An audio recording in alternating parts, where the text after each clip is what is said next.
Hello, everyone.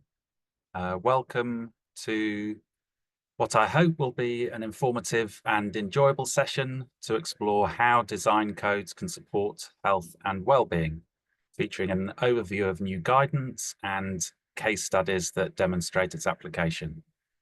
My name is Matthew Morgan.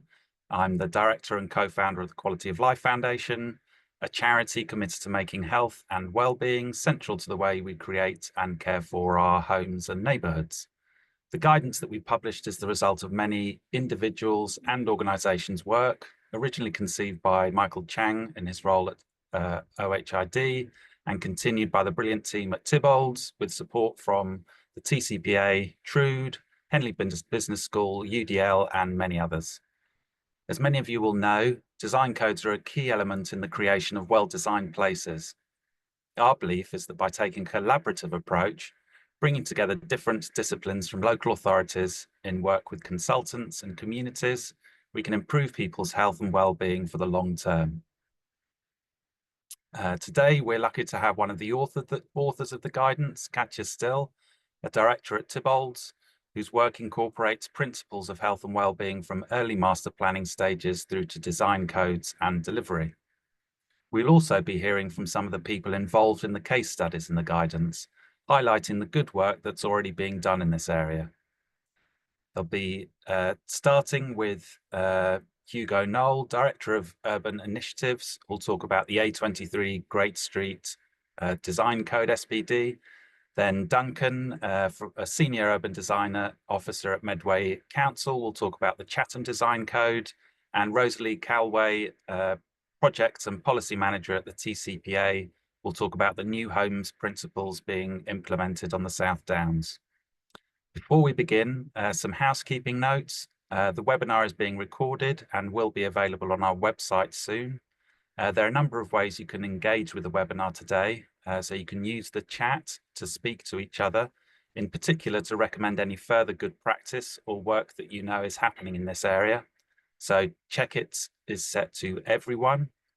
And if you would like to ask the panel a question, for which we'll have time in the second half, then may I ask that you submit this using the Q&A tool at the bottom of your screen.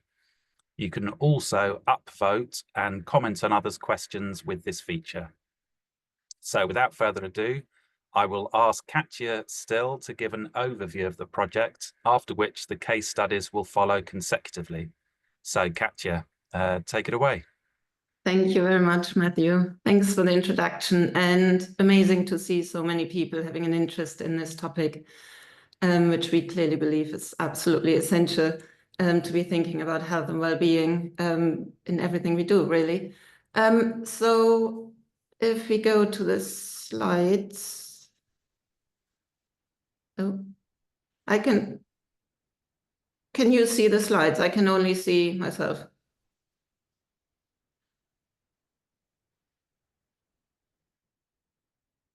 There they come. Brilliant.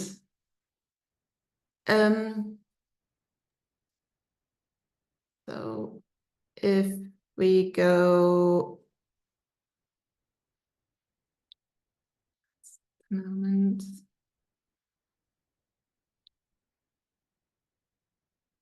Brilliant, thank you. To be honest, we can skip over this one because Matthew has already kind of told us where the guide came from and who was involved. So next slide, please. Yeah. So, I mean, why do we think it's important? And I mean, I think, you know, we have a target 1.5 million new homes, and it is absolutely essential that we are building the right environments and really consider the future residents and the future communities that will live there. We can't have a situation where, you know, we are going to build places that are not positive for the future health and well-being for those communities. It will have impacts on future generations. And I think that's why, you know, everybody involved in writing and creating this document is really passionate about making sure that health and well-being is at the forefront of planning and design. I think we also know that design codes are here to stay. I think the recent updates to the NPPF have confirmed that. They are an important planning tool, and they're a really good tool to bridge the gap between high-level policy and practical implementation on the side. And they're a tool to trying to make things specific to the local area and the communities that we work with. Next slide, please. So the purpose of this is really to bring health and well-being to the forefront of everybody's minds when kind of planning and designing, thinking about health and well-being when making decisions about design and planning. And it is also, I think, a guidance that gives local authorities, developers, the communities, and also public health professionals practical ways to turn policy into action. I mean, many years ago, when I first started working on a Healthy New Town and reading all the research, I was kind of trying to figure out how to make that research into practical requirements for the future developers. And I think we are hoping that this guide will help and actually disseminate some of that knowledge. So I think also, as Matthew has said, that no individual organization can go do this on their own. It needs cross-sector collaboration. It needs working with communities, with public health officials, with the planners, with the highways engineers. Everybody needs to come together to make this happen.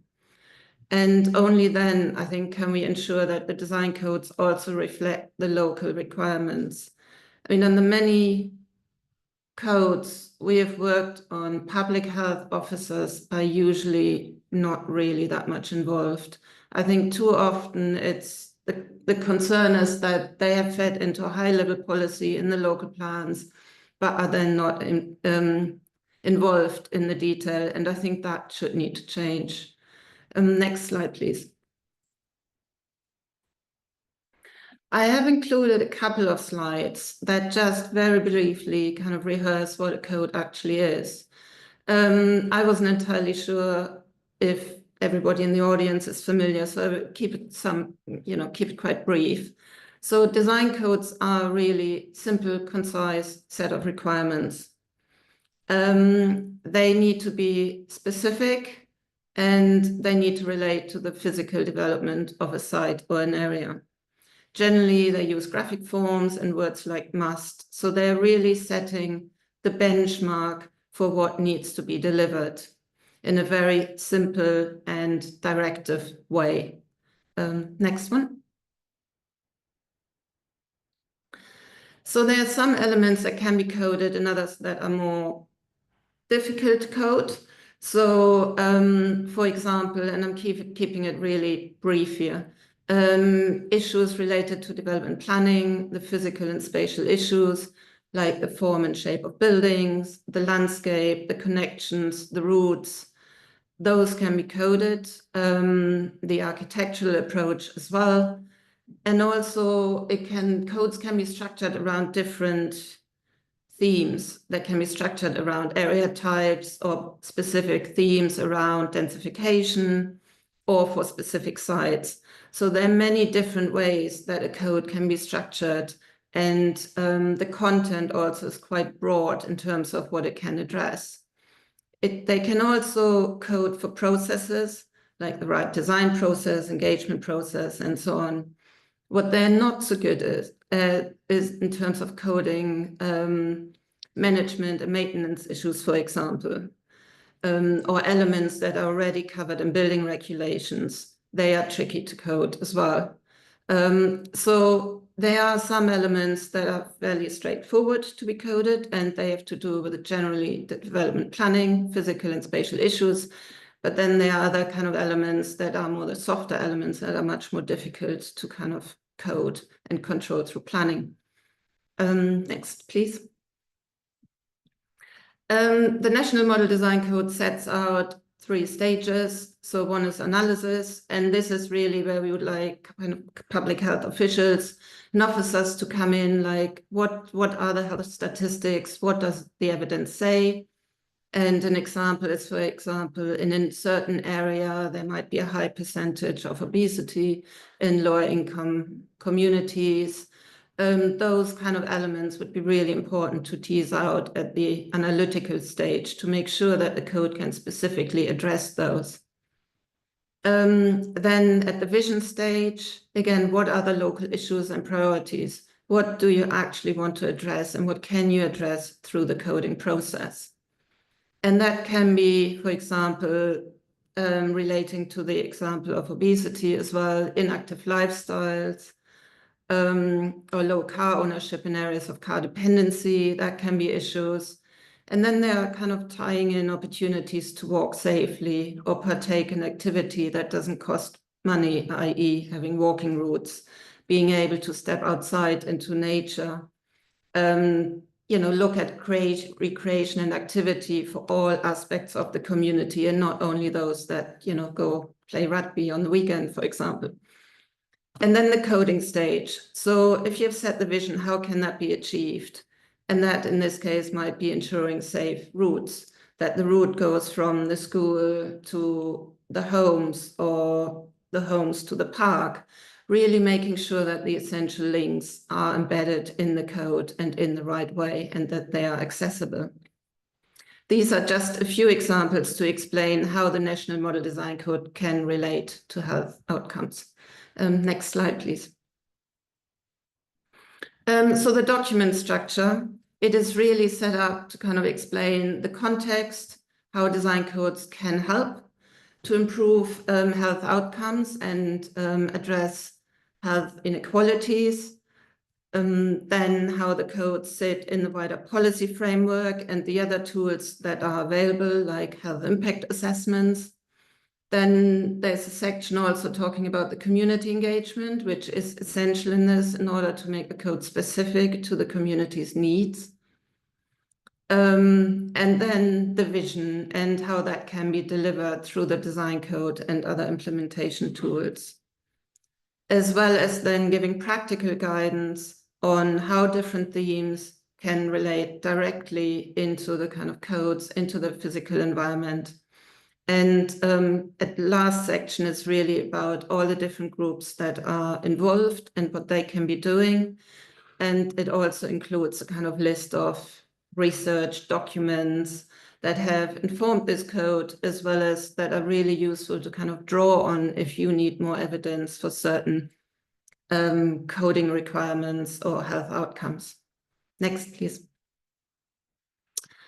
So this is another example, and I mean, I think we're all familiar with some of the quite horrific and sad statistics. And it really gives some ideas, again, how coding can help to address some of these.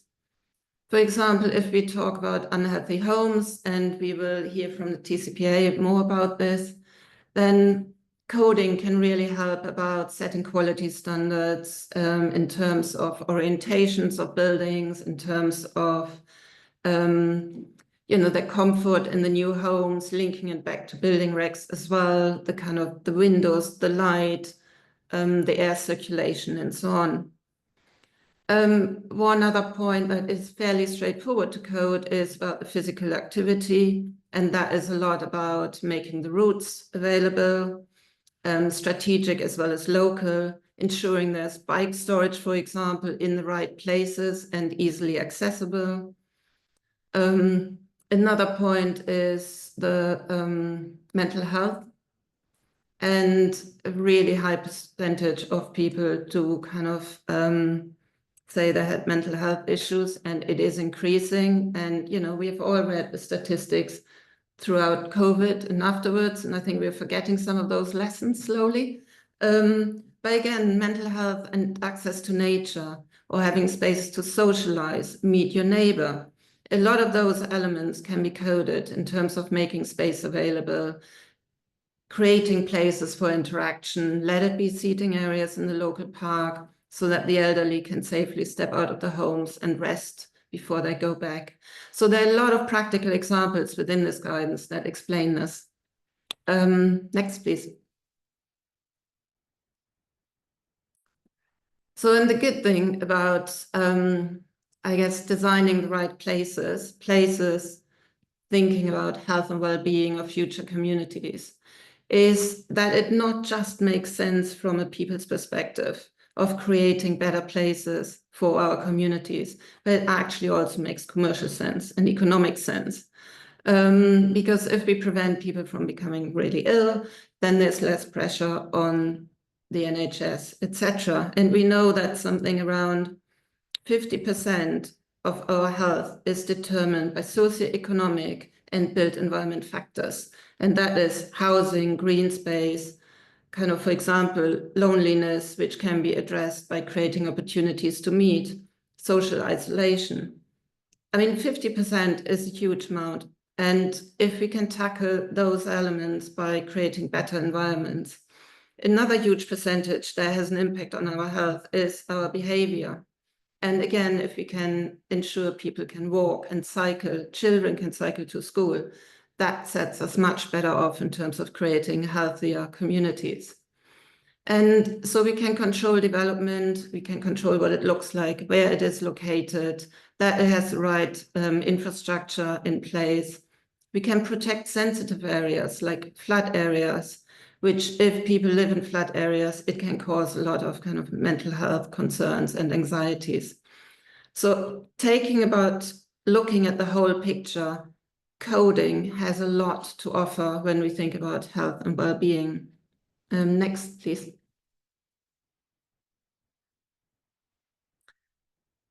So this is a slide which is taken from the code. It's really about involving the communities.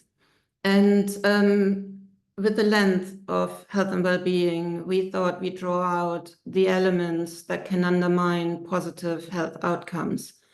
And I mean, I think too often we might not be thinking about the impact of the engagement, how we design the engagement, who we talk to, where we hold the engagement sessions.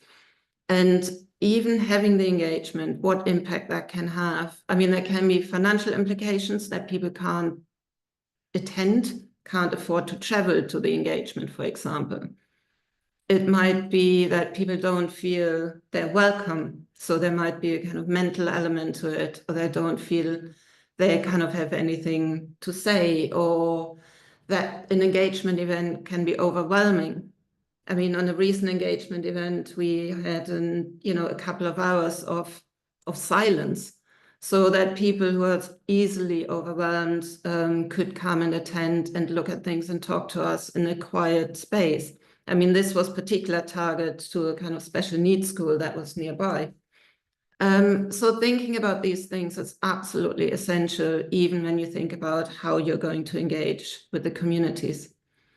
Next. So, and then the core of the code or this guidance is really structured around the criteria set out in the National Design Guide. So they kind of range from movement, nature, buildings, uses, etc. So it's really tied to the National Design Guide at the moment, and that is the structure, because also the National Model Design Code as it stands is tied to that. I mean, we expect changes to that quite soon. But the core elements are kind of, I guess, resilient, and they stay because they're the core elements of our built environment. So each of the sections kind of starts off with, a cover page, and it draws out the design code outcomes that are particularly relevant for health. So how can this criteria and this topic help? And then it identifies a number of considerations like connected places, active travel, and so on.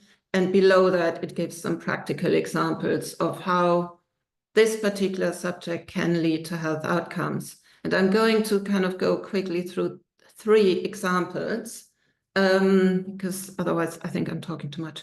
Next slide, please. So to kind of drill into the movement section, so the health outcomes are really kind of well-connected network of routes. And they allow a shift in people's travel behavior, i.e. they might walk and cycle more, therefore addressing kind of potential obesity issues. And we know what kind of, activity does to people in a positive way, provided it's a kind of safe way to travel. It also might address issues in terms of financial issues in terms of getting access to work through cheaper means of travel. It supports independent movement, particularly of children, for example, letting them safely cycle or walk to school. And it can reduce, it can improve better air quality and reduce CO2 emissions, sorry. So a lot of this is actually not just related to health and well-being, but actually is good for the environment as well. So key considerations here: active travel, cycle parking, where is it convenient, and the connectivity of places. Next slide, please. So context and identity is another element. And this, I mean, we had long discussions about this one, and it is often more related to kind of mental health issues in terms of sense of belonging, that people can identify with a place, or, the context, the heritage is built into a place. It is about feeling proud of where you live, to belong, to kind of make it easier to connect with the community, the wider community around it, your neighbors, and also kind of with the place itself. So things to think about is really kind of creating a sense of community and belonging. What can a code do there? What can the place do in terms of creating places for interaction? And then also context and integration. It's really important that places are based in their context. Let it be topography, let it be heritage, or the kind of, the areas and the characteristics that communities value, that they are taking forward into the new places. So it is about being grounded in a place. And the next one is nature. And I mean, nature might be obvious one. I mean, access to nature, we know how important that is. We know how important and how, relaxed many of us feel after having had a walk in the countryside or in the forest or around the local park. So it is the range of green space that is provided. It is also the kind of play, and it's not just play for children, it's play for everyone. It's allowing activity for everyone. And that might be the activity of an elderly person stepping out of the house, walking 10 meters and back again, or it might be people going to kind of sports events. It is really the whole spectrum that we need to think about. But it's also a function about local food security and growing healthy food locally. So the things to think about is really flat risk, green infrastructure, the variety of it, trees, nature, and then also water and drainage. We know how much damage flooding can do to communities, in particular the mental health. So these are 3 examples. I mean, there are many, many more in the guide, so do pick it up and read it. But I need to hand over to Hugo now, because otherwise we're running out of time. Thank you very much. And Hugo, over to you. Thank you, Katja. That was really, really interesting and follows directly into what I'm going to talk about, which is the design code that we prepared for the A23 Great Street, which is in Reigate and Banstead. And we prepared, well, just to say, I'm a director at Urban Initiatives. So we're urban design master planning consultants, and we prepared this alongside Urban Movement, who are transport consultants. So they helped us with some of those particular details around the streets. Next slide, please. So the focus of our code is the southeastern part of Reigate and Banstead. So Reigate and Banstead is quite a leafy borough within Surrey, south of London. And this code was prepared as part of Deluxe Design Code Pathfinder programme. So it undertook, it was under quite a lot of scrutiny as we prepared it. So we worked both with the local community and with local stakeholders, and obviously the local council at Reigate and Banstead, but also with DLUC and with Design Council CABE as we were preparing the code. And this happened back in 2023, and the code has moved forward since then, has now been adopted as supplementary planning document. So what is set out in the code now has planning status and informs development that happens within this part of Reigate and Banstead. So next slide, please. So our code focuses on the A23, and we call it the A23 Great Street, but actually it's not a great street at the moment. If any of you know this area, it's pretty fragmented, and it's not really a street at all. The A23 is a piece of highway, and it passes through a range of different environments, through Redhill town centre, and then heading southwards through some areas of open countryside, and then coming into smaller settlements, South Earlswood and Salfords, and then extending down through Hawley and on to Gatwick Airport. And actually what the A23 does is sever the areas to either side. It's quite a difficult street to cross. It's not an inviting environment, and it actually severs opportunity for the people that live in some of those settlements. It's pretty difficult to cross, and it's quite an intimidating environment with pretty fast traffic speeds along that corridor. The piece of A23 that we were looking at extends for about 10 kilometres, so it's quite extensive. And we had a fairly open brief from the council that we were to prepare a design code under 4 main themes. The first was about making the area work better for pedestrians and cyclists. The second was about improving access to open spaces and parks. The third was about identifying opportunities for development, and then a sort of more overarching, embracing theme about raising the quality of design through this whole area. Next slide, please. And one of the starting points was another piece of design guidance that had already been prepared, but Surrey-wide. And this was a design guide for the streets in Surrey. And that effectively said that the A23 is an avenue street, and was then fairly prescriptive in providing a design code section that you can see here that says, this is what we think should happen on a street like the A23. We should have lanes of traffic. We should have street trees to either side. We should then have cycle routes to either side of that, then pavements, and then the buildings set back beyond that. But the reality is, this, apart from a few very short sections of the route, this is just not possible to implement. So we need to be much more careful in the way that we prepare design codes and really look at the wider context and the sort of detailed context of the area within which we're locating. So it's a starting point, but it certainly wasn't the solution for this area. You move to the next slide, please. So for us, the coding process was quite important. We didn't have a vision. We didn't start out with a vision for what people wanted the A23 to be. We didn't have a master plan. So we had to, through this process, identify what it is we wanted to achieve. In writing design codes, you're effectively setting quite prescriptive rules about what should happen in a place. And in order to do that, you really need to know what good looks like, what you want to achieve within a place. Next slide, please. And we started out by saying, well, what are the bigger challenges, not just locally, but nationally, that we need to be thinking about when we're designing good places? What do we need to be thinking about? What might be informing the vision that we have for the A23? And it starts with some quite, big issues, global issues like the climate crisis. In the UK, lack of or loss of biodiversity for a lot of the things that we're doing. Issues around air pollution, which is being talked about a lot more than it was a few years ago. And people, I think, are recognizing the impacts of poor air quality on health. And so that's another sort of big issue that we need to be thinking about.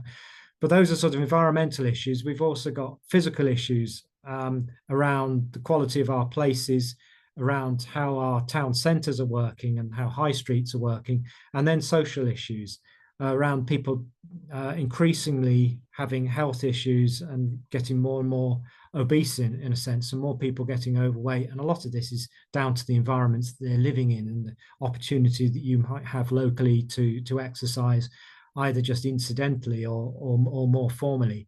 We have aging populations, and we need to be sort of planning for that. And we've got big issues around social mobility and social isolation that need to be thought about when we're planning places. Next slide, please. And the way we try to address that through the sort of starting point for our code is to look at what it is that we should be trying to achieve. What sort of places do we want to achieve, and how through doing that can we address some of those bigger issues, the grand challenges that I mentioned in the last slide. So how do we create a place where it's easy to stay healthy, or easier to stay healthy, where it's possible to take incidental exercise, where there is access to leisure, where there's potentially access to nutrition, i.e. good food, healthy food within local shops? How do we create places where it's easy to meet friends and family, where you've got good transport, you've got access to parks, you've got places which are conducive to meeting, that are comfortable to meet in? And how does that impact on how we feel? How do we create places where we might feel calm? How do we create places where it's easier to get good sleep, so quieter streets, managing noise, and places that inspire, so where you have access to art, culture, and leisure? Places where, if you're older, you can live independently, so it's safe, it's possible to walk along the streets. You've got crossing points at safe locations. You've got drop curbs, so sometimes it's quite small issues that actually makes it difficult for some people to move around, people with mobility issues. How do we create that opportunity for people to learn? So convenient access to schools, colleges, libraries, community centres, all these sort of things.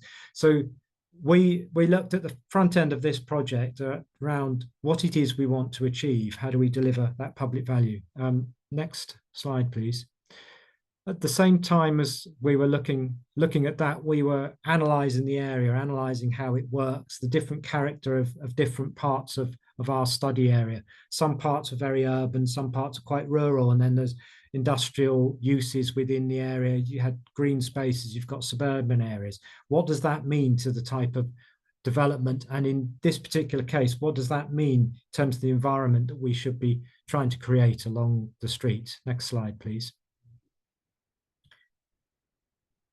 And also looking at access to different facilities that were either on the side of the street you might live at, or on the other side of the street. So what sort of education, workspace, facilities do you have? What's the sort of access to health centres, doctors' surgeries, to open spaces, to leisure facilities, to shops, and those sort of things?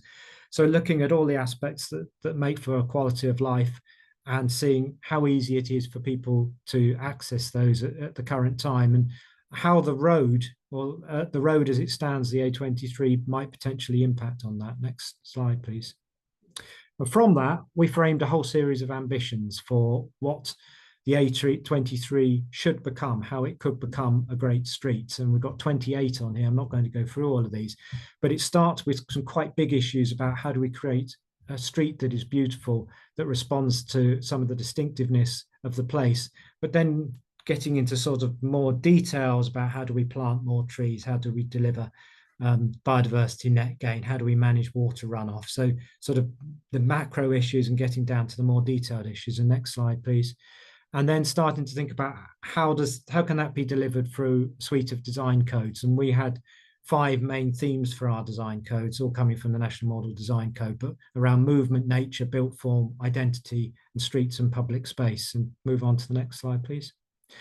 And then we started to really analyse the street and what the opportunity was within the street. So sometimes there isn't opportunity to change the development on either side. You have existing buildings that are going to stay where they are. In other places, there is opportunity for new development. So that made a different sort of environment. But one of the most important things was how much street width we actually had to play with, and how we could potentially change the nature of the street. If you go back to our first principles, one of the things we really wanted to achieve was a better environment for walking and cycling. And that meant, as a high level ambition, we want a continuous cycle route that extends, a continuous segregated cycle route that extends the whole length of the A23. We've discovered very quickly we can't put it on both sides of the street, but we needed to make sure we had it on one side of the street, and that is continuous all the way through. We then had choices to make about what we did within the rest of the street space. And we looked at the widths, the highway through that whole corridor, and then worked through different sections about what you could achieve within different locations. So in this particular environment, you had a corridor that allowed you to have footways on each side, street trees on one side, together with the cycle route. If we just move forward to the next one, we could just flick through these. Where there's a little bit more width, you can have more trees. When you have more width, again, you can have parking as well as those facilities. So the street width determines what you might be able to achieve in different places. Next slide, please. And then just illustrating the design codes. For a lot of people, design codes aren't very tangible things. They're effectively a set of rules. But what people want to understand is, what does this look like? And in order to engage with people, engage with the community, you need to almost set up some, design some schemes or potential proposals. So we looked at 5 different locations along the A23, and we said, what is it that we could achieve within these different pieces of street? So this is the southern approach into Red Hill, quite narrow footways, carriageway dominating this view, tarmac dominating this view. Move on to the next slide, please. What we showed within the code is that opportunity for change, to introduce street trees along here, so the car parking spaces are broken up by the trees. The opportunity on the right-hand side to introduce new development where the Ford garage was located. So completely transforming the nature and the character of that street, but still allowing the traffic to keep moving. And then the next slide, please. And then I've just got one more example here, which is through another part of the corridor. This is actually one of the local centres along the route in Salford. And it's almost impossible to get across the road if you live on the right-hand side to get to the shops that are on the left-hand side. And you have this big barrier down the middle, and you're allowed to drive through this piece of the street at around about 50 miles an hour, which is a sort of crazy situation. Move to the next slide. This was what we looked to do through the design code. Complete transformation of that space, pedestrian crossing facilities, narrowing the carriageways down to 1 lane. You actually have 1 lane at the other end of the centre, so why it can't be 1 lane through the centre was something that no one was able to answer. And then transforming the nature of the environment to either side, so it becomes a much more attractive setting for new development, which you can see on the left-hand side here. And I think I just had one final slide after this one, which was just around some of the challenges that we faced in preparing this design code. But I'm going to, I've probably gone over time, so I'm going to pass over to Duncan Bernstein, who's going to talk next. Thank you very much. Thank you, Hugo. Thank you for that. I don't have a series of slides, so I'm going to talk around this this holding page actually. So apologies, although it's probably quite good for timing, Hugo, that I'm not fully going to do that. But just to pick up something that that Katja mentioned, which was about guidance for local authorities. I'm sitting in Medway Council. I was working with BPTW on this very closely with Scott Adams. And we also, and there are a host of people involved in this team, HTA, Urban Movement, Lyleby's Young Create Streets as well. And it was a fantastic journey. And I just to pick up one thing Katja was saying, you know, I think the sort of guidance that we're considering here can massively help local authorities actually. And I know I'm an urban designer myself, but I know lots of people who would gain a huge amount for looking at it from way beyond our disciplines. In terms of our code, I guess it works at 3 scales, at 3 levels. One is at the level of vision, and I think Hugo's mentioned, so what does good look like? That's one thing. It works at an area-wide level as well, and then also in terms of area type parameters and the more specific things that really allow us to help control development and so on, as we know we really need to. An interesting issue, I think, which I'll come back to right at the end, is that the code very much configures the hardware. We have a conversation a lot about hardware and software, and what is the software if we're configuring the hardware. And so the integrated nature of the design code and linking up, as I think others have said, across multiple disciplines, but multiple forms of activity within the council becoming incredibly important. And that's a very big task of the things we need to do. So I'm just going to run through a number of key issues I think we have been discussing, and then you can look, of course, at the Chatham Design Code, which is online, and you'll see it as an example within the information and the document that Quality of Life Foundation have configured. An important issue for us, and I think Katja mentioned this in briefly, is the issue of belonging. Actually, I think many ways that's really what we are often dealing with. It's often referred to, I think, as sense of pride, although I think it's probably bigger than that. You know, in order for a healthy life, in order to really address well-being, we need to consider attachment as well, and attachment to place. And interrogating those issues has been very important for us within the context of the code. We discussed, for instance, culture as a human right, and actually the fact that that needs to be also at the heart of it. And how does that manifest? And I'll come to that in a minute. One of the ways, in one of the issues, I think, relative to the piece of work the Quality of Life Foundation have been putting together here, is the sense of permanence, which is, I think, a really good way of describing it. And that being physical and visual. And of course, we can have a sense of belonging if we don't have a sense of permanence at all. It's very difficult to really understand what one is belonging to. And so now for us in Medway, the river is at the heart, in a sense, of Medway, but ironically, it's not at the heart. It doesn't actually run through a town centre, it runs between various elements of development. And one way in which we really reflected this issue was to look at an area of consideration. We were actually coding for Chatham Town Centre, so it was a town centre design code, as you'll see if you take a look at it.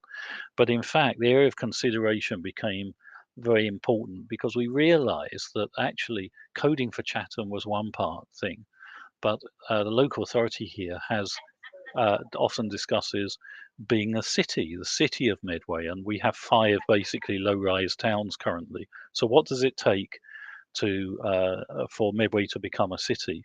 Well, that is probably when the river is at the heart and is of Medway, and in that sense really offers that anchoring and permanence. Now, you would think that that would be the case anyway, quite naturally, because it's got a long history of the dockyard and so on, and the military over time that have used the river very extensively. But ironically, because the military is behind a high wall outside of the town centres, actually, and has been really very separate from the town centre for pretty much all its life, that sense of permanence and that relationship with the river is not as strong as it might be. So, so that's one thing, which is a belonging and attachment. In terms of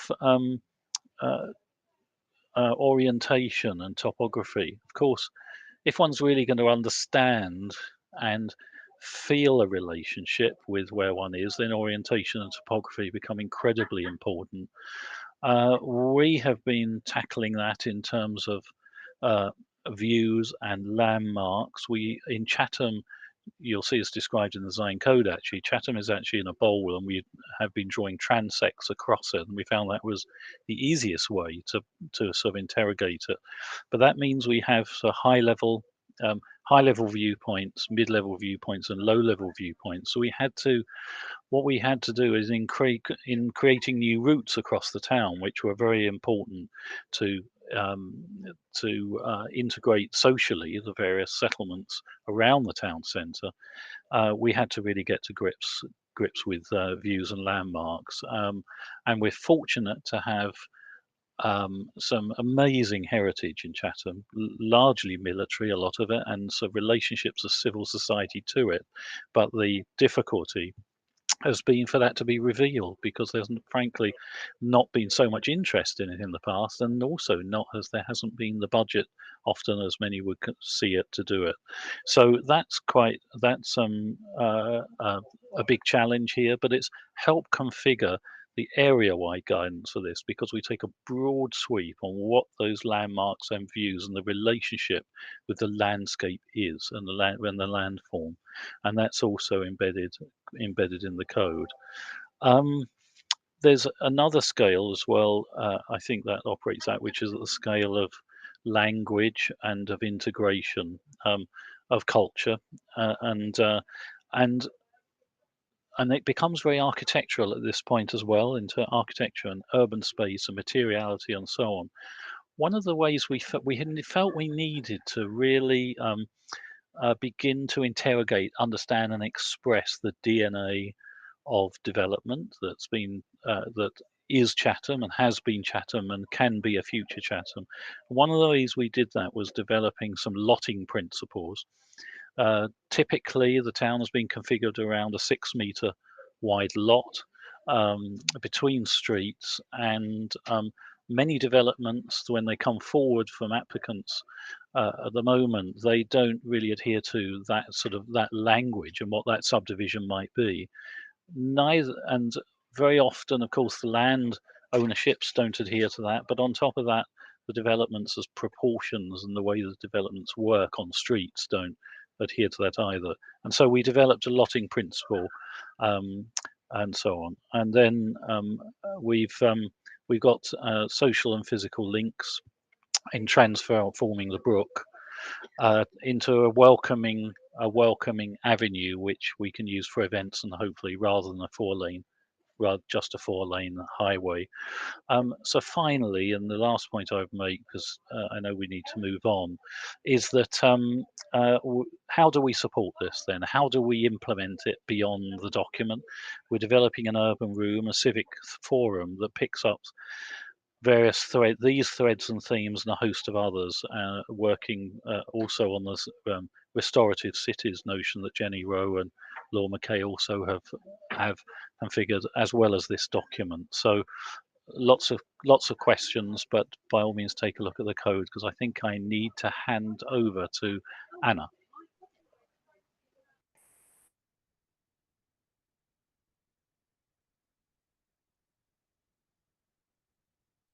Hi there. It's actually, my name is Rosalie Corway and I'm with the Town and Country Planning Association.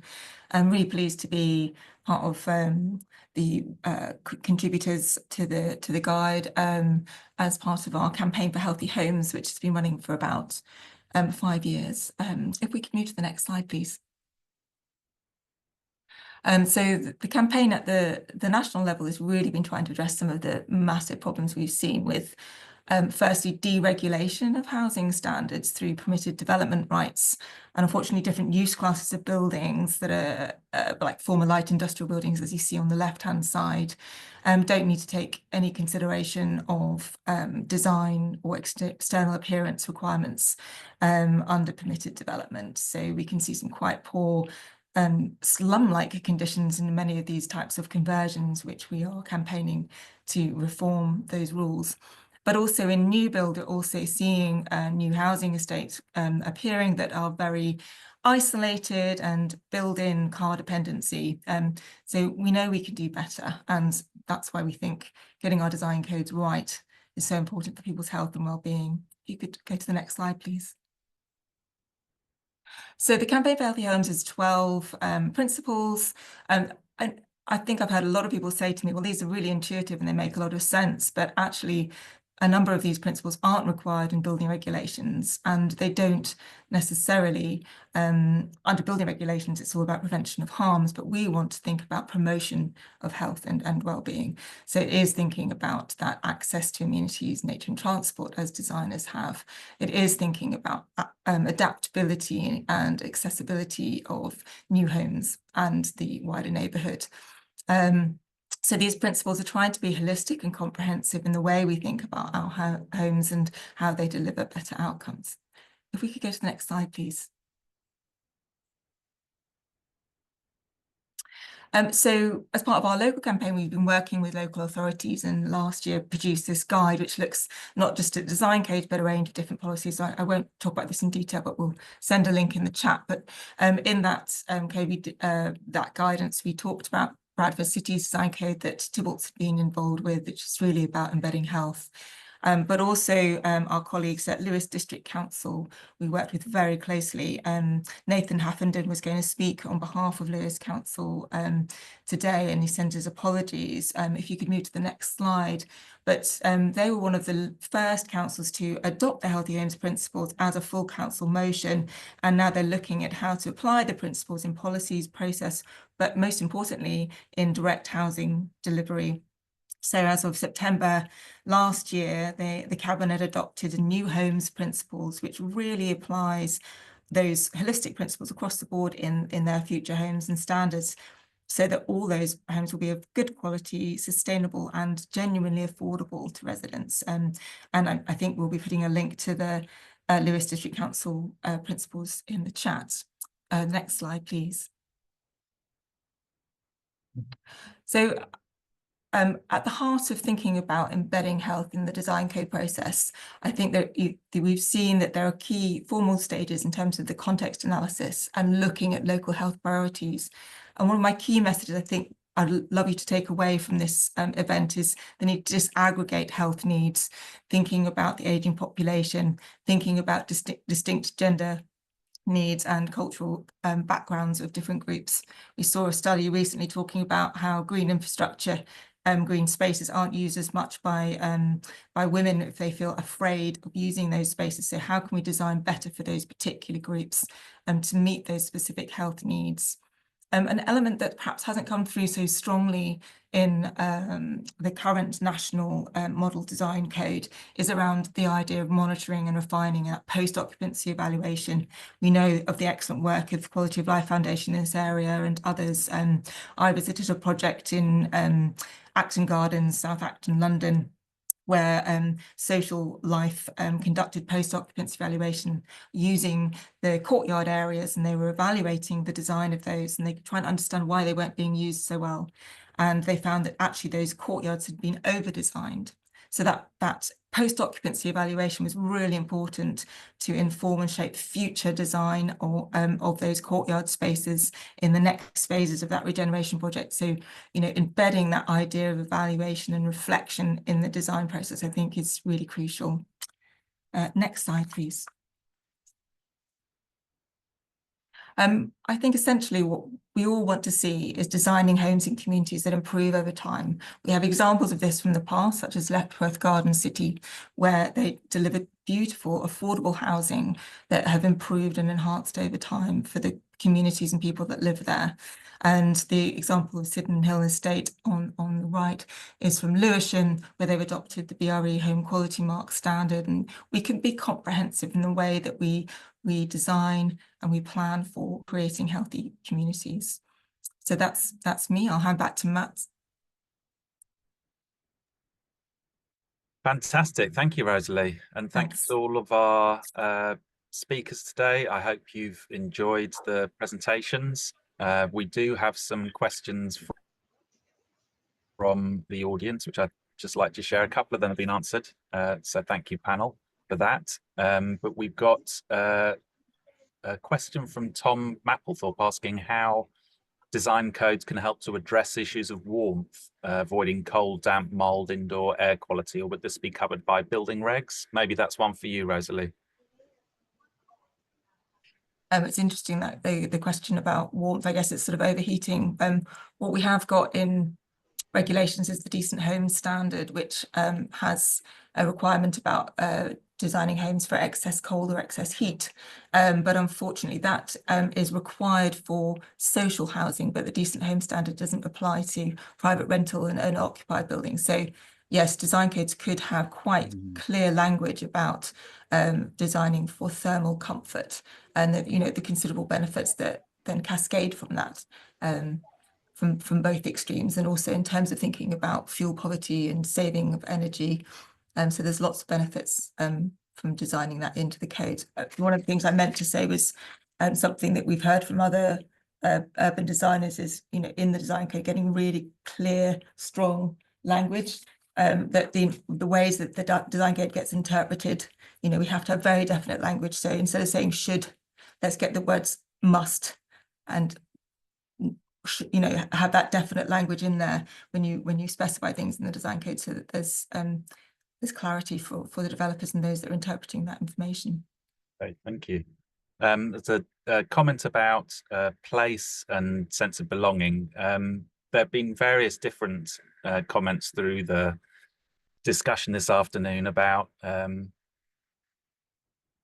intangible outcomes like belonging, a sense of community, pride, the result from the homes and neighbourhoods that are built. Hugo described some of these as public value, but how can we demonstrate the links between the elements in the design code and the outcomes we want to see when they are intangible? Or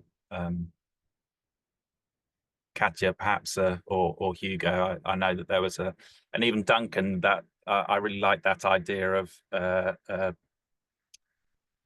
the culture as a human right, but these are kind of big things, you know. They're quite difficult to grasp. So how can we, you know, give them the importance that they deserve and build them into what are meant to be very prescriptive rules for urban design and planning? Yeah, quickly, if I yeah, Duncan, you go first. Yeah, thanks, Katja. Just something I think I would say, Matthew, is that this point about I think in many ways it starts with context. It starts with being part of what is it one's able to be part of, what is it one is able to attach to, and then how do we build into that, and how do we both respect that and yet bring about change which works with it rather than against it. And it's very interesting in the consultation we did with communities here in putting together the code. So much of it is about a sense of belonging, really, you know, and what that means. And so I think we felt that if we could really understand our context from the community perspective and from a human perspective, we could then start to work at a scale with very, very tangible interventions that could map onto that really successfully. And then I suppose we then bolstered that with then what I call the software rather than the hardware, which is we're unitary here, and we're working with our events teams, and we're working with all the various departments here to make sure that there's then the other support systems that come in behind that. But I do think it's possible. Be interested to see what Katja thinks. I do think it's possible to translate that issue into physical interventions once you start really understanding context and place. Katja. That's a difficult one now. I think often with these things, it's kind of like the evidence, and we had a chat. I had a chat with Matthew yesterday about you know, how much of that data can we collect, how much impact it is it measurable? And that's always kind of really tricky, because you have to go back 10 years after and then kind of evaluate, and people have moved on and so on and so forth. I think in terms of the sense of belonging, often it does come back partly to the engagement, like you say, and talking to people, because often there's a lot of anxiety and alienation because people feel like something is done to them. They haven't got a voice, they're not involved, they don't know what's happening, they don't know the trade-offs that need to be made and so on. So I think it's being kind of open and honest in that communication and taking people with you. And I think then sometimes, I mean, one example that I keep going on about, which I absolutely kind of loved, is in the Netherlands, when they developed Vathurst, a new extension, a big new place, the local authority acknowledged that they have an issue with the elderly population and loneliness. So a lot of the houses have like deeper windowsills. So if they're low enough, you can sit on them, you can sit outside, chat to your neighbors, or if they're higher, you can put your coffee cup on there, you know. So it's sometimes it's really tiny little things that can kind of bring communities together. And I sometimes think we kind of like are all so focused, and the bigger stuff is so hard in many ways that we never get to the detail, which can make a real difference. Yeah. That's a great example of a translation, I think, Katja. Fantastic. Hugo, we are slightly running over. I'm just going to continue just to hear from Hugo before we leave. Working at a different scale on the A23, how did you kind of translate that sense of public value into the direct interventions and explain that and kind of justify it? Yeah, I mean, I guess for us it was with working with the population within the area and understanding their specific interests, but also what they felt made their towns and places special. Because that's one of the critical thing here. We can as designers, we can look at it and come up with our views on things, but ultimately they know their place and they inform a lot of the decisions that we are thinking of making. So I suppose what we have to do as designers is to try to open the eyes to the possible, but they have to tell us about what it is that's really intrinsically special to them about their place and some of the daily challenges that they have. I don't think you can do everything through design codes. I think that's the other side of here is you're effectively setting some rules through design codes that they lift the base design quality, but just design codes on their own doesn't give you great design, and that comes down to next stages in a sense. Design codes have a role to play in sort of setting rules, but then it's the next stages, and it's how you continue to involve those people that maybe have informed the design code, but give them a chance to input later on as development comes forward. Because one of the intangibles with design codes for a lot of people is that you're trying to tell them what it could be like, but actually that's not what is going to be built at the next stage. You're designing some high level principles, and that's quite difficult to discuss with people in a sense. They want tangible proposals that they can then really feed back on, that they can input on. And when we were working on the A23, we were developing some ideas and some concepts for particular places which people really liked, and they wanted to say, when is this going to be built? Or is this starting next year? So there are sort of challenges around design codes that they are effectively a planning tool that are setting some rules, and they can deliver you better quality, and they can give you more certainty and lift the bar in a sense. But it still comes down to the detailed design that follows afterwards and giving people a chance to input as that detailed design comes through at the later stages. Brilliant. I've got more questions. I've got more activity. I feel as though we should carry on this conversation in another setting. I am incredibly grateful for all of your time today, for inputting to the guidance and to the session today. It's been really a worthwhile endeavour. Hugely grateful to Katja in particular and her team at Tibbalds for all the work that you put into it, because it's been a really fantastic piece of work produced by you. So thank you for that. Yeah, let's keep the conversation going. We've run out of time, but thank you once again, Hugo, Duncan, Rosalie and Katja, and to everyone attending today.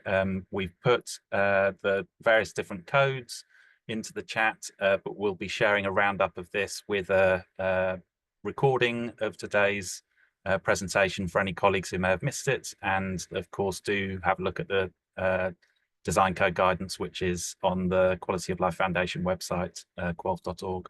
So thank you everyone today, and hopefully see you soon. Thank you, Matthew.